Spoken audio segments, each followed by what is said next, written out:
Pierre Digan effectivement nous a rendu visite avec cette idée de projet. Lui est créateur, artiste et a souhaité et a développé quelques modèles d'urnes funéraires en fait en terre dans son atelier.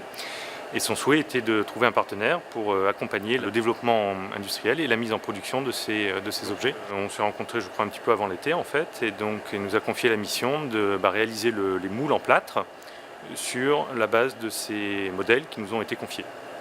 Donc on a réalisé les moules, ce qui nous a permis de faire ensuite les tirages en porcelaine des prototypes de sa collection d'urnes.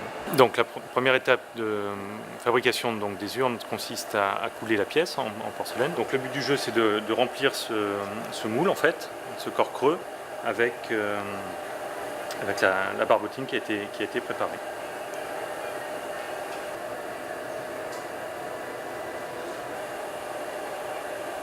Il y a un temps de prise qui peut aller d'un quart d'heure à une demi-heure pour avoir une épaisseur suffisante. Et ensuite, on va revider l'excédent de barbotine à l'intérieur du moule pour avoir un corps creux.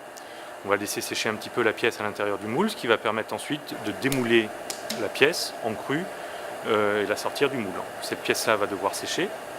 Une fois qu'elle sera sèche, on va pouvoir ébavurer les différentes lignes qui sont les lignes résiduelles des différents plans de joint du moule en fait. Cette pièce-là, une fois finie, va pouvoir subir la première cuisson de dégourdi. À l'issue de la première cuisson de dégourdi, on va pouvoir émailler la pièce, la plonger dans un bain d'émail et la passer au four pour ensuite obtenir la pièce en porcelaine cuite.